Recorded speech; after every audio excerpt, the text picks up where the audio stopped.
apenas alguns versículos da palavra do Senhor nosso Deus. Hoje o tema dessa confraternização aqui de toda a região de Jundiaí, o tema é Desperta, já é quase meia-noite. Aleluia!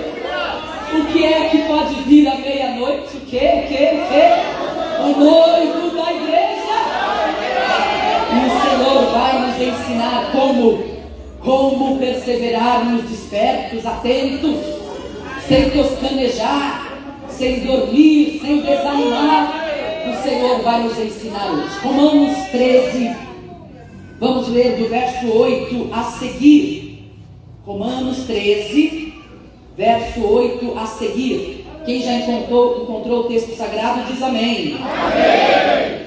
Vamos ler, portanto, os ouvintes que estão nos acompanhando, os internautas, se não tiverem como ler, prestem atenção, fiquem atentos à leitura da Bíblia Sagrada. Diz assim, Romanos 13, verso 8 a seguir. A ninguém devais coisa alguma, a não ser o amor com que vos ameis uns aos outros. Porque quem ama aos outros cumpriu a lei.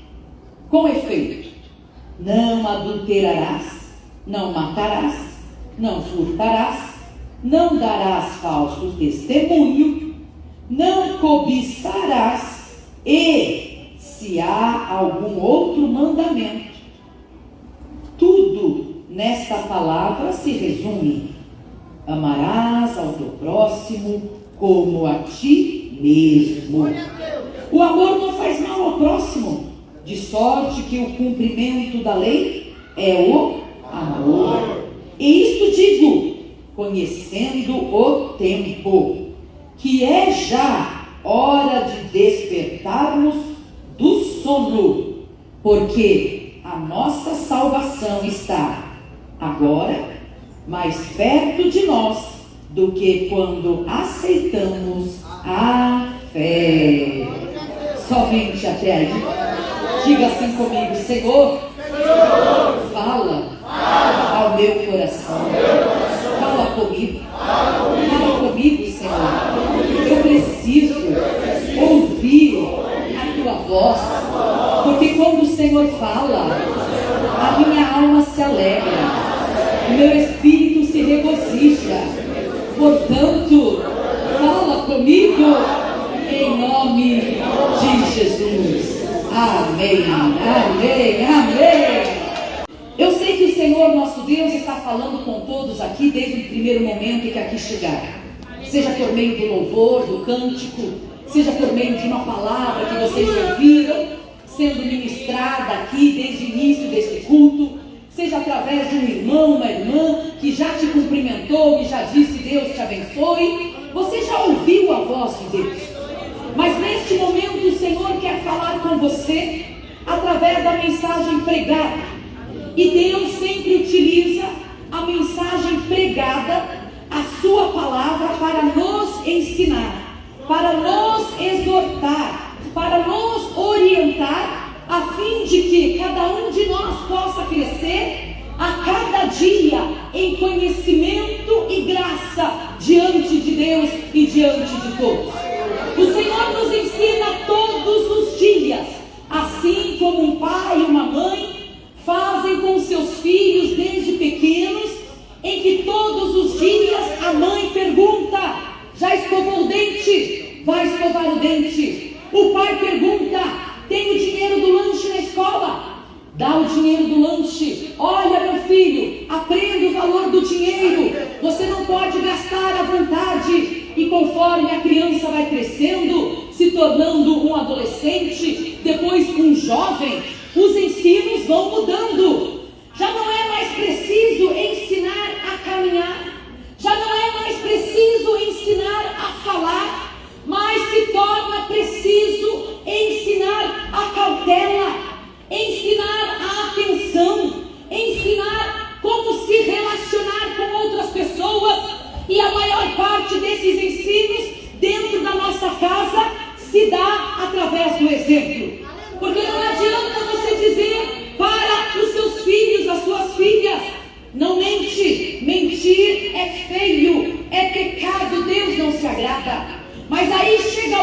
toca a campainha, vem procurar por você e você manda dizer: fala que eu não estou. O que foi que você acabou de fazer? Você mentiu. E o seu filho, a sua filha vai crescer achando que mentir é algo normal, é algo natural, é algo que pode ser praticado sem nenhum ônus, sem nenhum prejuízo. Mas o Senhor, nosso Deus, nos ensina no padrão do céu. E o padrão celestial é um padrão muito mais elevado, é um padrão que está num patamar muito mais alto do que aquele que nós seguimos dia após dia na nossa vida natural. A nossa vida espiritual precisa ser aquela que eleva a nossa vida natural. Nós temos a nossa vida natural que envolve os nossos estudos, os nossos trabalhos, a nossa convivência em família, na parentela, com os colegas, os amigos, os conhecidos, os vizinhos. Este é o lado natural da nossa vivência. Mas o Senhor quer que a sua vida do sobrenatural puxe para cima o padrão da sua vida natural. É por isso que Ele vem dizer aqui, através da sua palavra, e nos exorta em muitas outras passagens bíblicas a respeito de como nós devemos agir para atingir esse patamar mais elevado. Muitas pessoas não crentes olham para nós e sabem exatamente qual deve ser a conduta que nós temos. Eu já escutei pessoas não crentes dizendo assim: ué, mas você não é crente? Crente pode fazer isso? Porque até mesmo os não crentes sabem, reconhecem e entendem que o padrão da vida natural, daquele que já foi lavado e redimido no sangue do Cordeiro, não pode ser o mesmo padrão do iníquo, do ímpio, do pecador, daquele que ama e comete a mentira, mas tem que ser um padrão muito mais elevado, o padrão do céu, o padrão de Deus, que nós alcançamos por meio do caráter cristão e da mente de Cristo em nossas vidas. E a Bíblia Sagrada está completamente lotada, do princípio ao fim, de Gênesis a Apocalipse. Ela está completamente lotada de orientações do que deve ser feito e do que não deve ser feito, do que nós devemos tomar como exemplo e seguir e do que nós não devemos tomar como exemplo e devemos rejeitar. Então naquele dia não haverá desculpa. E quando eu digo naquele dia, eu estou me referindo ao dia do juízo final. Não haverá desculpa para o não salvo, não haverá desculpa para o salvo, não haverá desculpa para o não salvo, porque o não salvo também sabe como deve ser a conduta de uma pessoa íntegra, reta, que anda no caminho do Senhor. Portanto, esta pessoa não é inocente. Esta pessoa não é inocente. E a Bíblia Sagrada nos afirma dizendo que Deus não terá por inocente aquela pessoa que, sabendo qual é a maneira correta de se conduzir, escolhe se conduzir de uma maneira errônea, pecaminosa, cheia de iniquidade e impiedade. Outro dia eu escutei uma pessoa dizendo: ah, mas eu não estou nos altares pregando, como se isso fosse livrá-lo da condenação eterna. E eu disse: você não está nos altares, mas você conhece a verdade, e Deus não terá você por inocente, porque o Senhor vem com juízo, Ele virá com juízo, diz a palavra do Senhor. Aleluia, aleluia, aleluia. Ele virá com juízo. Ele é amor, Ele é misericórdia. É por sua misericórdia e por seu amor que Ele nos perdoa todos os dias. Todos os dias nós pecamos contra Deus, seja por intenções do nosso coração, seja por uma vaidade interna, seja por uma vaidade no nosso exterior, seja por pensamentos ou por qualquer atitude ou palavras. Todos os dias nós pecamos contra Deus.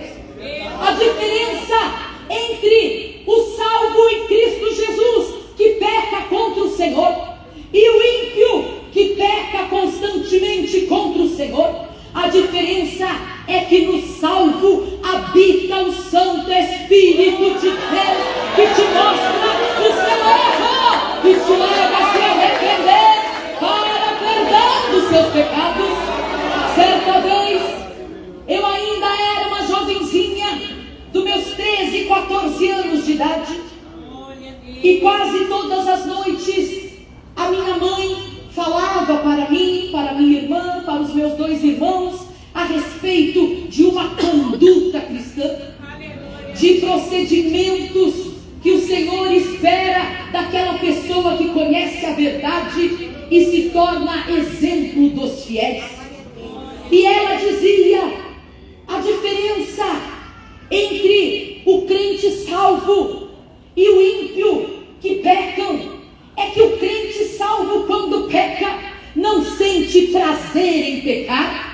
O Espírito Santo não deixa você sentir prazer em pecar, não deixa você sentir alegria em pecar. Mas o ímpio, sim, ele ama e comete todo tipo de pecado contra Deus, mesmo sabendo que a conduta correta é uma oposta àquilo, é uma bem diferente daquilo. Mas o Senhor todos os dias está dizendo: orai, vigiai, presta atenção, fique atento, busque poder, porque sem poder o crente cai, sem poder você não vence, sem poder dos altos céus você não vai conseguir. É isso que Deus nos diz todos os dias. E de que maneira a gente se fortalece? Por incrível que pareça, é através do dom precioso chamado amor. Não, irmã, eu me fortaleço indo no monte orar. Não, irmã Leia, eu me fortaleço jejuando. Não, irmã Leia, eu me fortaleço indo todos os dias na igreja. Por que é que você ora? Por que é que você jejua? Por que é que você vai à igreja? Porque você ama a Deus sobre todas as coisas. Portanto, Ele amor é Ele que te mantém forte. Ele amor é este Deus poderoso. Aleluia.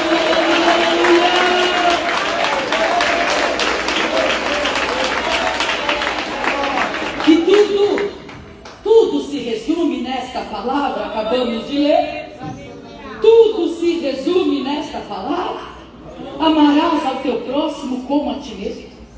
Como é então que você pode dizer que ama a Deus, a quem você não vê, a não ser pelos olhos espirituais? Como você pode dizer: eu amo a Deus de todo o meu coração, se você nem ao menos vê a Deus? E no entanto, o seu próximo que você vê, o seu irmão, a sua irmã, a pessoa com quem você convive, dentre os seus parentes que você vê, você não consegue amar. Eu já escutei pessoas dizendo, diante de pelo menos 11, 12 pessoas: nem parente minha essa daí é. E era parente? Me diga que amor para com Deus tem uma pessoa dessa. Mas o Senhor vem alertar: desperta, desperta, desperta, porque o noivo está voltando. Aleluia, aleluia.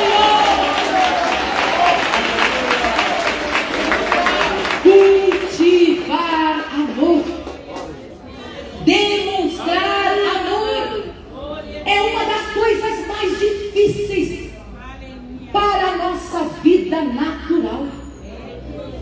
Para a nossa vida espiritual é muito fácil.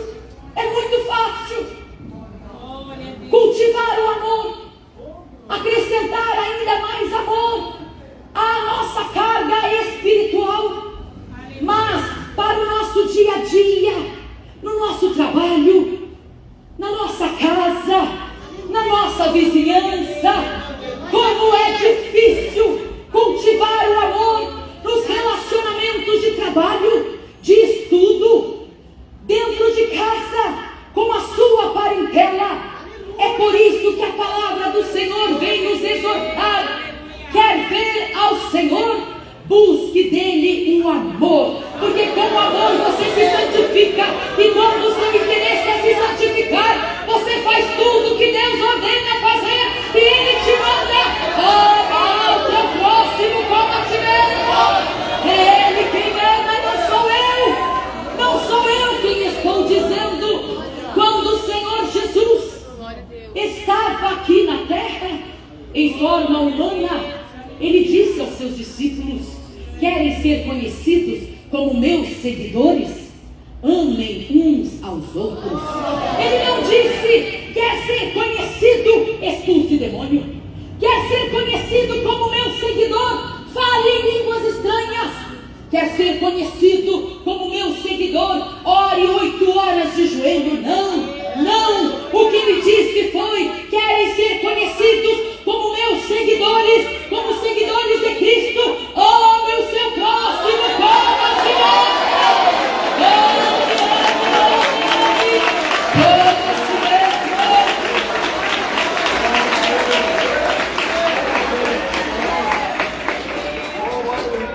E Paulo, nessa carta à igreja de Roma, vem dizer e exortar pelo Espírito do Senhor: o amor não faz mal ao próximo, de sorte que o cumprimento da lei é o amor.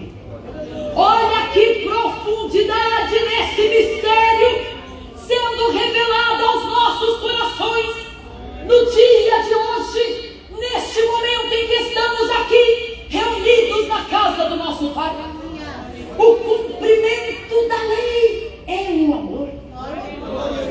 Muita gente entende que o cumprimento da lei é olho por olho, dente por dente.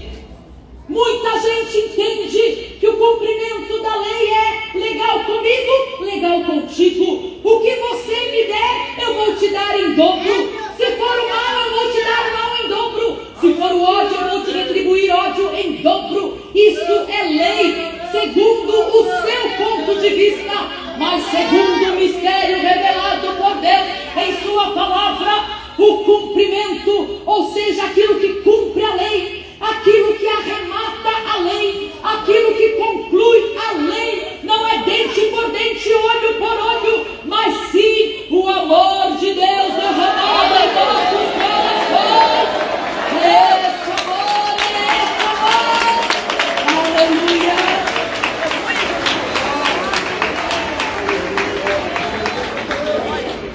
Na lei, não adulterarás. Na lei, não matarás. Na lei, não furtarás. Na lei, não darás falso testemunho. Na lei, não cobiçarás. Apenas algumas das ordenanças dos 10 mandamentos dados por Deus ao seu povo através de Moisés.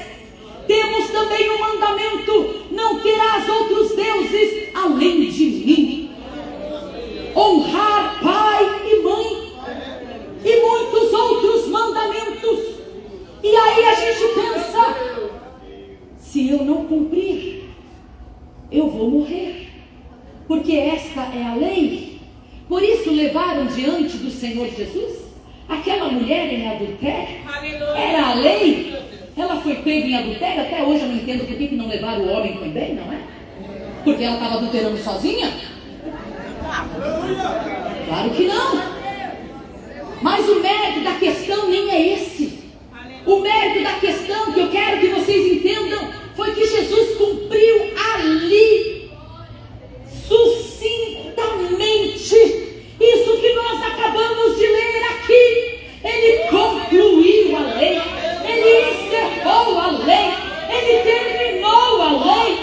Ele fez tudo isso por amor, porque ele disse: aquele que não tem pecado atire a primeira pedra. Ele queria que ela fosse apedrejada? Não, ele queria que ela fosse perdoada, porque que conclui a lei é o amor, o que encerra a lei é o amor. Então chega minha irmã, de apontar o dedo, Chega!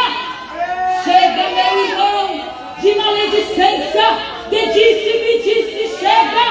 Chega! É tempo de concluir a lei, completar a lei através do amor. Chega de murmuração, chega de fofoca, chega de disse-me-disse. A partir de hoje, amor e próximo.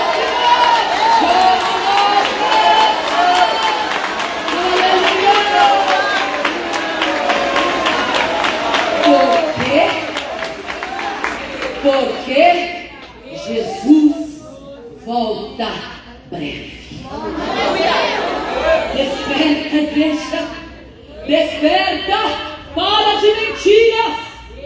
Para de ficar mentindo, dizendo que você ama Deus. Mentira. Você não ama Deus. Porque se você amasse a Deus, você não murmuraria. Você não daria ouvidos à fofoca. Você não disseminaria. Não levaria para frente aquilo que você ouviu de maledicência. Graças a Deus, a igreja de Jundiaí não é esse tipo de igreja, né? Aqui não tem fofoca, graças a Deus, né? Aqui não tem disse-me-disse, graças a Deus, né? Aqui não tem mentirosos, graças a Deus, né? Mas eu já estive em igrejas por aí que tem tudo isso. E se o Senhor está dizendo é porque Ele conhece os corações. Não seja hipócrita, mas crente salvo. Redimida, lavada no Cordeiro, no sangue do Cordeiro. Aleluia, aleluia, aleluia.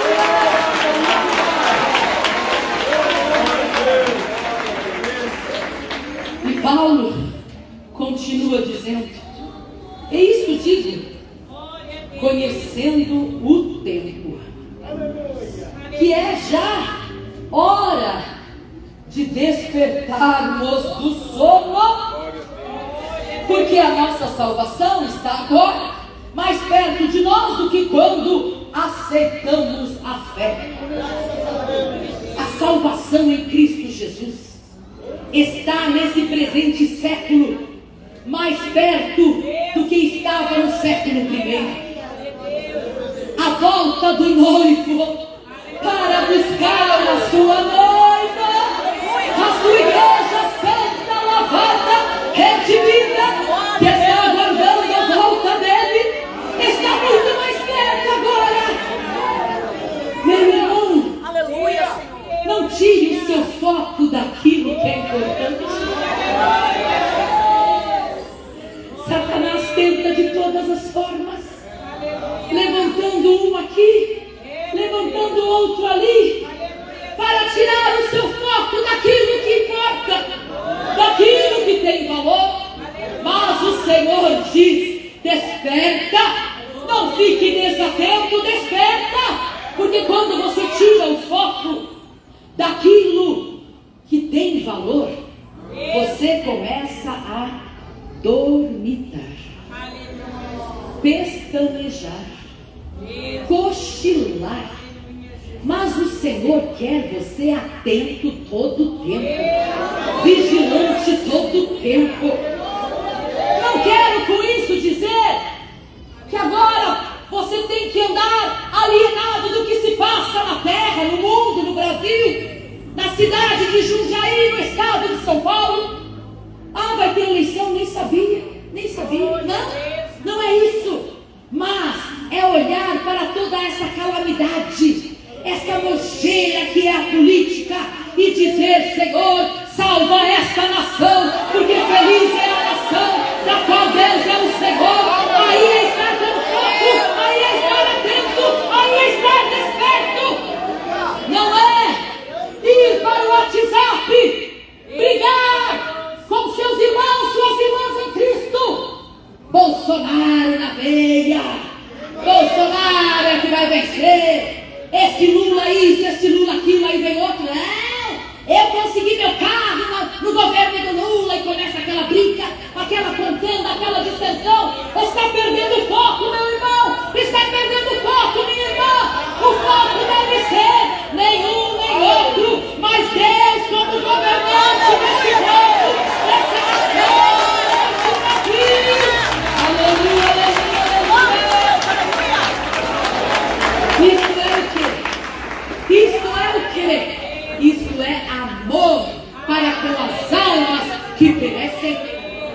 Percebem? Percebem que tudo é baseado no amor. A justiça de Deus é baseada no amor. Se não fosse baseada no amor, não seria justiça. Mas porque é baseada no amor, se torna justiça divina. Nós, infelizmente, ainda não sabemos julgar com equidade e justiça. Mas tem uns que exageram. Balança enganosa.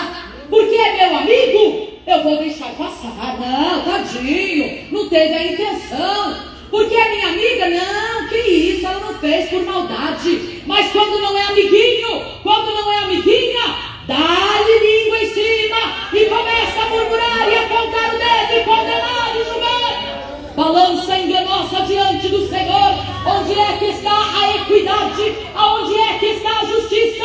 Desperta, porque Jesus volta breve. Desperta, porque Ele vem, Ele volta. Desperta, desperta. Quando a sua conduta é baseada em amor, quando a sua conduta é baseada em amor, a salvação que você almeja para si, você almeja para o seu próximo. E quando o seu próximo está a um fio de perder a salvação, você não termina de empurrar e jogar ferro em cima, não. Não, você chega e pergunta: eu posso te ajudar? Eu senti pelo Espírito do Senhor que você não está bem. E é o Espírito do Senhor mesmo que nos faz sentir. Você não vai estar mentindo, não. Quando você disser pelo Espírito do Senhor, eu sinto que você não está bem, mas eu quero orar por você, eu quero te ajudar em oração. E se a outra pessoa recusar, você vai orar sozinho, sozinha, por aquela pessoa. Por quê? Porque você está concluindo a lei, que é o amor a Deus e ao próximo.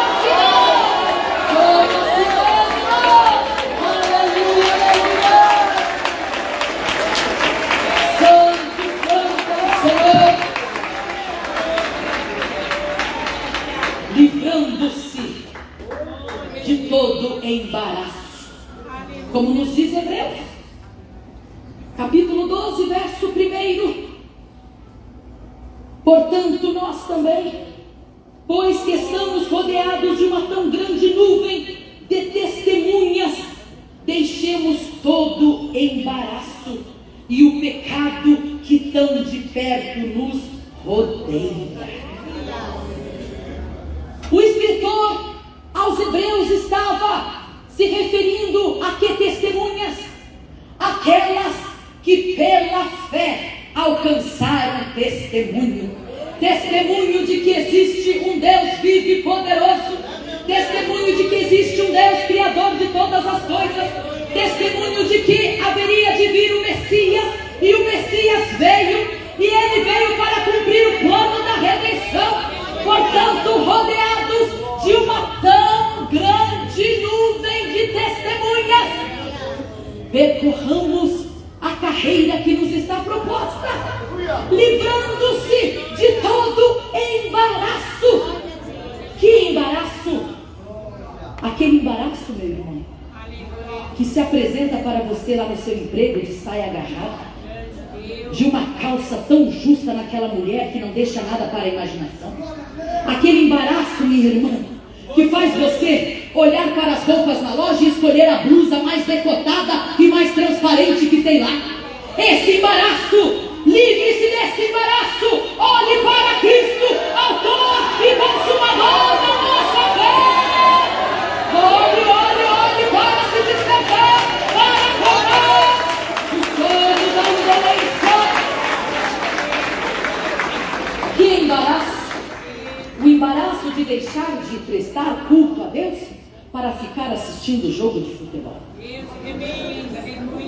O embaraço de deixar de prestar um culto ao Senhor para assistir novela. Acabei de dizer, a gente não tem que ser alienado. Eu sei que está passando uma tal de Pantanal aí, não é? Ou já acabou?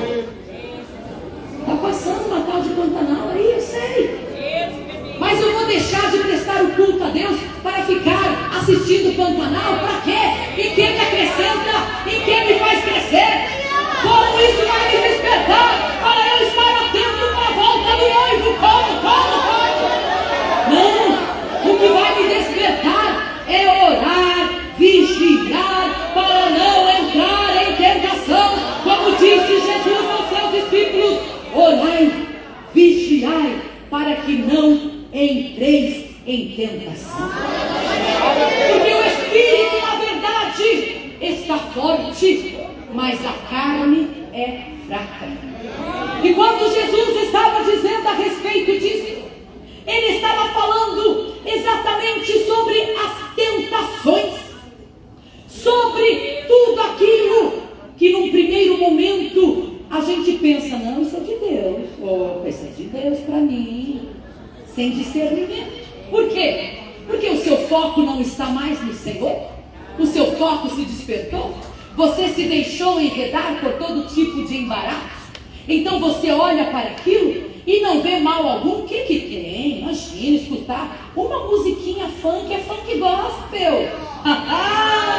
Satanás não vai aparecer chifrudo, com os olhos flamejantes, feio, horroroso como ele é, não. Satanás vai aparecer bonito para você, mas orai e vigiai, porque breve vem o noivo, ele já está às portas. Aleluia. Mateus 25, o Evangelho do Senhor Jesus em Mateus, capítulo 25, vem dizer a parábola das 10 virgens. E eu nem preciso contar, nem preciso relatar, nem preciso dizer, porque o próprio Senhor Jesus contou essa parábola e a explicou aos seus seguidores. O próprio Jesus disse, e você sabe muito bem, quem eram as virgens loucas e quem eram as virgens prudentes. Você sabe muito bem o que é o azeite faltando na lamparina e o que é a lamparina transbordando de azeite. Eu nem preciso dizer. Por quê? Porque já foi revelado para vocês. E por que é que já foi revelado para vocês? Porque a Bíblia Sagrada diz que Deus revela aos seus pequeninos tudo aquilo que parece loucura para aqueles que perecem, mas para vocês é sabedoria celestial, é sabedoria de Deus. Aleluia, aleluia. Desperta tu que dormes, desperta tu que dormes. Em Efésios 5, verso 14, desperta, ó tu que dormes, e levanta-te dentre os mortos, e Cristo te esclarecerá. Consegue perceber? Desperta dentre os mortos. É porque não estava dormindo, estava morto, estava morta nas suas iniquidades e pecados. Mas graças damos a Deus que o sangue precioso de Jesus é vida com abundância, para nos despertar da morte, para nos levantar e nos fazer seguir, sempre fortes e confiantes de que quando o noivo voltar, nós estaremos preparados e a mão na porta dele e dizendo: Maranata, ora vem, Senhor Jesus. Aleluia. Quem pode dizer: Maranata, ora vem, Senhor Jesus. E quando Jesus vier, aleluia, e quando Jesus vier na sua glória, que não encontre você morto espiritualmente, morta espiritualmente. Ai, irmã Leia, mas eu não aguentei as perseguições, foi muita perseguição contra mim. Não perseguiram o Mestre Jesus, não, né? Não quiseram matá-lo antes da hora que Deus havia determinado, não.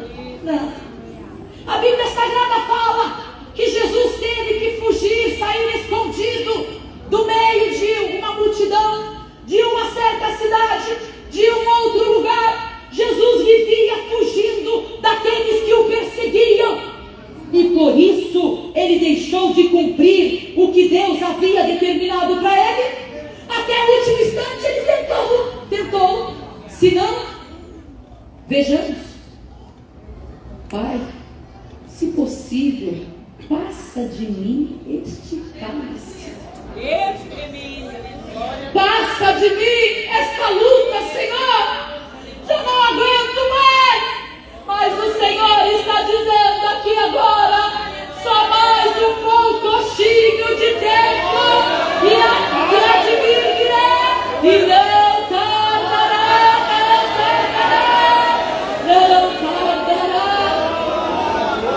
O salvo verdadeiro em Cristo Jesus, o que anda desperto, o que não está morto espiritualmente, ama a volta de Cristo Jesus.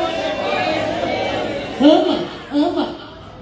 Almeja a volta de Cristo Jesus todos os dias. Senhor, volta logo. Porque se o Senhor não voltar, como é que vai ser? Olha esse mundo como está, Senhor. Volta logo. Mas antes, salva a minha casa, salva a minha família, salva a minha parentela, e o Senhor vai salvar, porque é da vontade do Senhor que todos sejam salvos, diz a palavra de Deus. É da vontade do Senhor. Hoje Deus está te alertando aqui. Desperta tu que dormes. E esse sono não é só dormir para acordar daqui a pouco, não. Esse sono ao qual a Bíblia se refere é a morte espiritual. É algo muito mais grave do que a gente pensa. É algo muito mais profundo, o mistério embutido nesta palavra, do que a nossa mente natural consegue compreender. Mas hoje aqui o Senhor está revelando os seus mistérios através do Espírito Santo que está aqui em nosso meio, revelando a cada um de nós e dizendo: desperta, porque o noivo já está vindo. Se vai chegar à meia-noite, não sei. Se vai chegar no romper da alva, não sei. Se vai chegar no fim do dia, não sei. Mas o importante é que nós estaremos acordados de pé, fortes, resilientes em Cristo Jesus, porque estamos orando e vigiando todos os dias, e a morte não tem mais poder sobre nós. A morte não tem mais.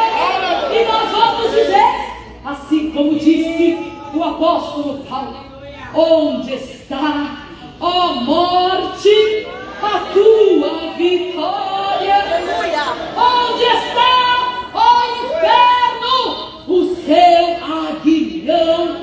Porque dia após dia, aqueles que fazem a vontade do Senhor estão despertos, estão atentos, estão vigilantes, estão orando, e contra esses nada atinge, nada pode alcançar. Por quê?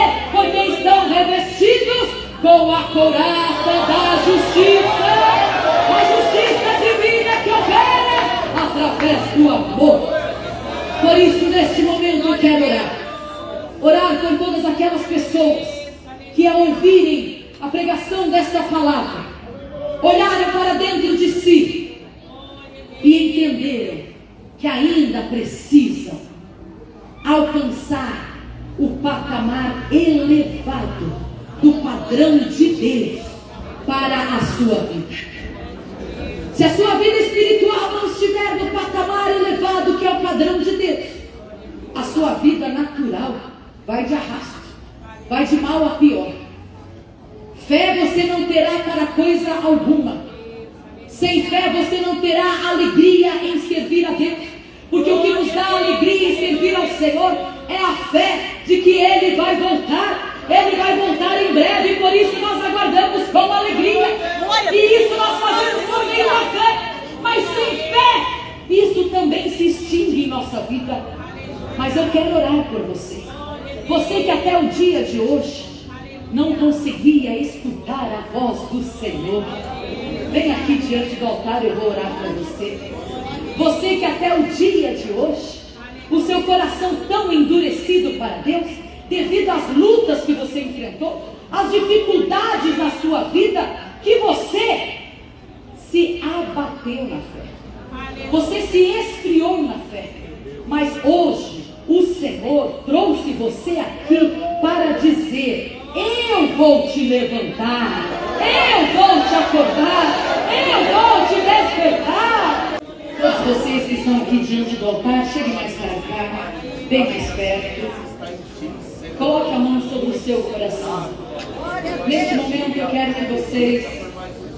Glória, Senhor, por estar na tua presença. Amém, meu irmão. Amém. Amém, meu irmão. Amém. Amém.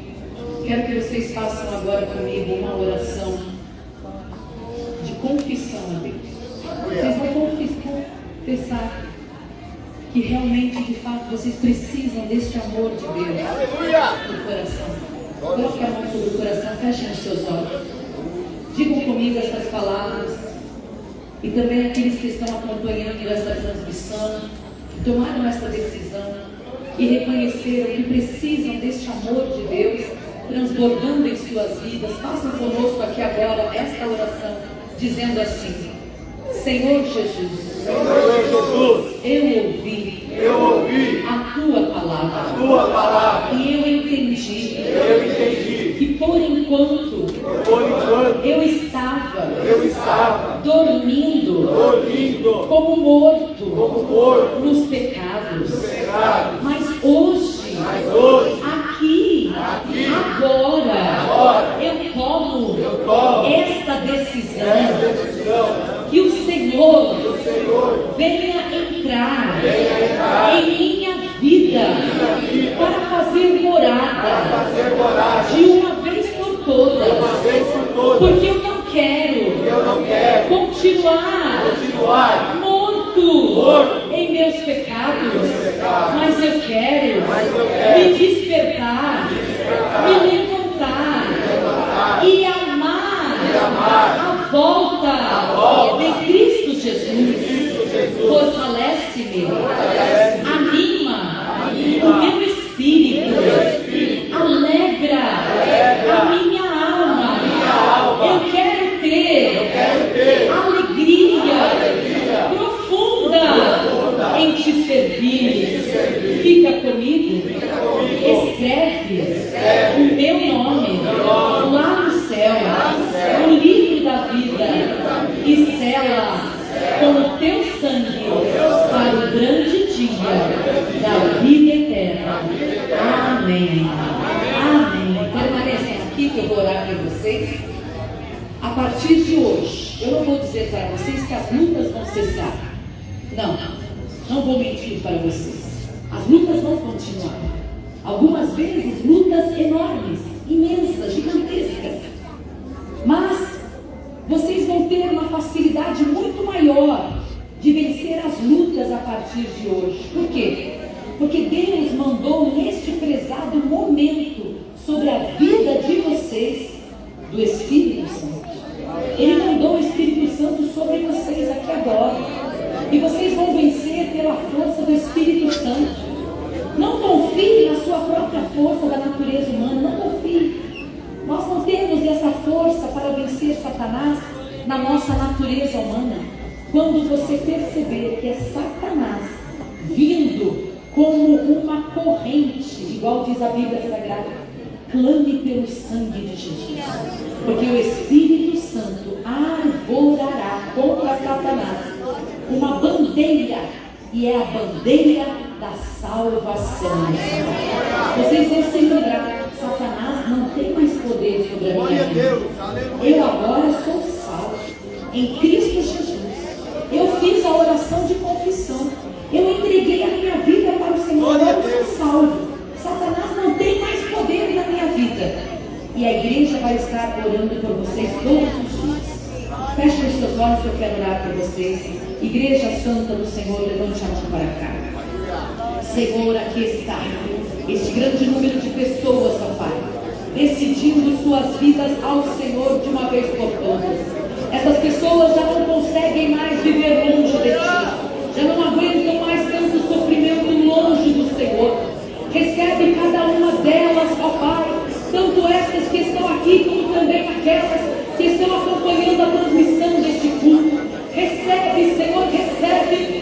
filhos, como filhos benditos e filhas amadas, redimindo do pecado, lavando da iniquidade, em nome de Jesus, fortalecendo pelo teu Espírito Santo. Amém, Senhor.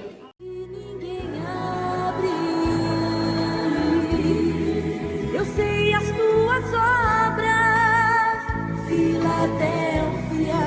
Eu sei a tua paciência, Filadélfia. Eis que pus diante de ti, Filadélfia, uma porta aberta.